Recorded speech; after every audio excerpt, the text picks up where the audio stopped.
ہندوؤں کے ساتھ التقیہ کرتے ہیں، یعنی کہ بھائی چارہ کا وعدہ کر کے دھوکہ دیتے ہیں۔ کمال کی بات یہ ہے دوستو کہ جو حدیث ابھی آپ نے دیکھا، اسی حدیث میں اس وعدہ خلافی والے الزام کا بھی جواب موجود ہے۔ اس حدیث میں آپ نے دیکھا منافق کی پہلی نشانی بتایا گیا، اذا حدث کذب، جب بولتا ہے تو جھوٹ بولتا ہے۔ پھر اسی حدیث کے اگلے ہی ٹکڑے میں منافق کی دوسری پہچان بھی بتائی گئی ہے، وہ ہے اذا وعد اخلف، یعنی جب وعدہ کرتا ہے تو وعدہ خلافی کرتا ہے۔ آپ خود سوچیں یہ کتنا بڑا جھوٹا ہے کہ اس نے التقیہ کے نام پر یہ بتانے کی کوشش کیا کہ اسلام میں جھوٹ بولنا اور جھوٹا وعدہ کرنا ثواب کا کام ہے، جبکہ دلیل آپ کے سامنے ہے۔ اب اس کے جیسا کوئی جاہل یہ بھی اعتراض کر سکتا ہے کہ اس حدیث میں یہ تو نہیں لکھا ہے کہ جھوٹ بولنا اور وعدہ خلافی کرنا گناہ کا کام ہے۔ تو آپ دیکھ سکتے ہیں یہ حدیث اور ابھی منافق کی نشانیوں والی جو حدیث آپ نے کتاب الادب میں دیکھا، اسی چیپٹر میں اور اسی حدیث سے پہلے والی حدیث دیکھیں، اس میں کیا لکھا ہوا ہے۔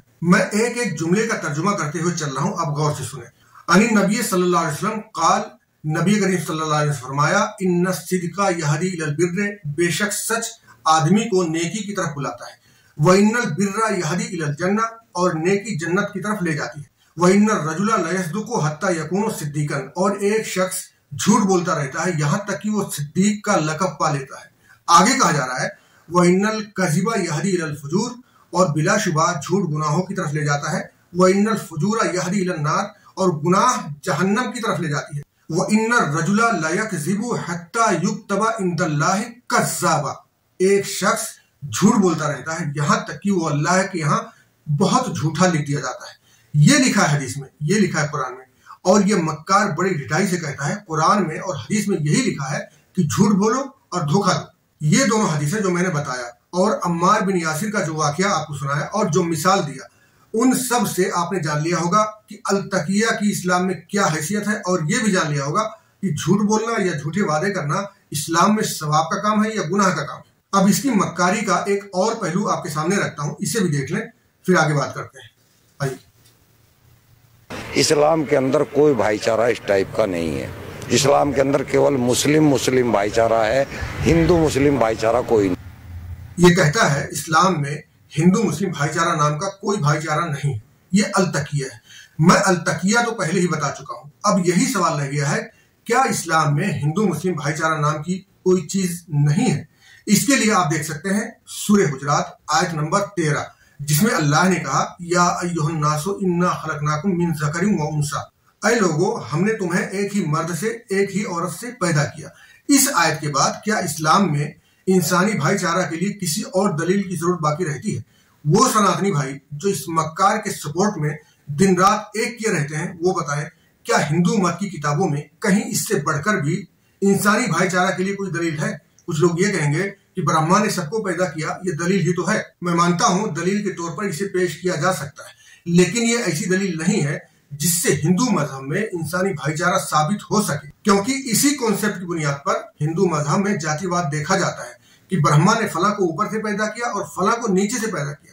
جس کا نتیجہ یہ ہوا کہ برہمن خود کو خاندانی بھگوان سمجھنے لگا، اور برہما نے جس کو نیچے سے پیدا کیا وہ برہمنوں کے برابر بیٹھ جائے تو برہمن ناپاک ہو جاتا ہے۔ کم سے کم اتنی شرم تو ہونی چاہیے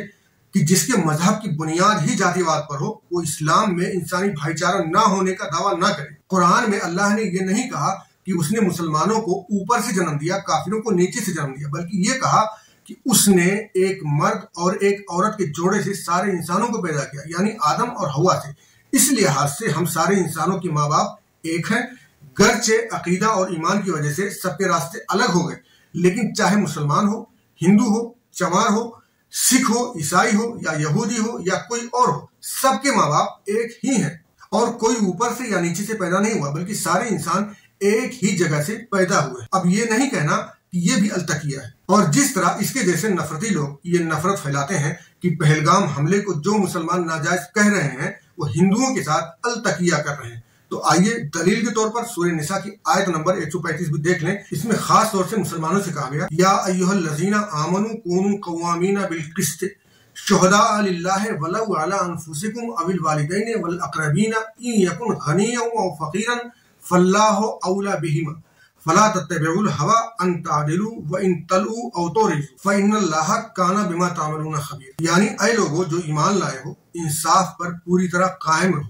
اللہ کے لیے سچی گواہی دینے والے بن جاؤ، خواہ وہ گواہی تمہارے خود کے خلاف ہو، تمہارے والدین کے خلاف ہو، یا تمہارے رشتہ داروں کے خلاف ہو، یا کوئی امیر ہو یا غریب۔ اللہ ان دونوں پر تم سے زیادہ حق رکھتا ہے۔ جب انصاف کرو تو اس میں اپنی خواہش کی پیروی نہ کرو، اور اگر تم زبان کو موڑو گے یعنی گھما پھرا کر بات کرو گے، یا پہلو بچاؤ گے یعنی اصل حقائق چھپاؤ گے، تو بے شک اللہ اس بات سے باخبر ہے جو تم کرتے ہو۔ اس آیت میں جتنے احکام دیے گئے ہیں وہ سب اس مکار کے الزام کے بالکل اپوزٹ ہے۔ تو آپ خود بتائیں، اس صورت میں کوئی ایسا مسلمان جو قرآن کو مانتا ہو، اس پر عمل کرتا ہو، وہ پہلگام میں ہونے والے آتنکی سرگرمیوں سے آنکھ کیسے چرا سکتا ہے؟ اس کو کہنا پڑے گا کہ یہ آتنکواد ہے، کیونکہ یہ قرآن کا حکم ہے کہ سچ بات کہو، چاہے وہ کسی کے بھی خلاف ہو، چاہے وہ خود تمہارے ہی خلاف کیوں نہ ہو۔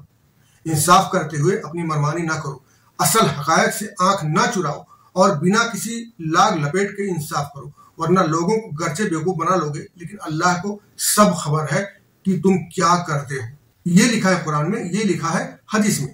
حقیقت یہ ہے کہ اسلام کسی بھی بے قصور کو قتل کرنے کی بات تو دور، اس پر ہاتھ اٹھانے کی بھی اجازت نہیں دیتا۔ آپ میرے چینل پر میری یہ ویڈیو دیکھ سکتے ہیں، میں نے اس میں سورہ توبہ کی آیت نمبر 5 کی پوری وضاحت کیا ہے، جس کو یہ لوگ پس منظر سے الگ کر کے پیش کرتے ہوئے کہتے ہیں کہ اسلام کافروں کو مارنے کو کہتا ہے، اور اسی آیت کو اس مرتد نے بھی پہلگام حملے سے جوڑ کر نفرت پھیلانے کی کوشش کیا تھا۔ پھر میں نے اس ویڈیو میں اس چور کا فل آپریشن بھی کیا ہے، آپ چاہیں تو میری یہ ویڈیو دیکھ بھی سکتے ہیں۔ بہرحال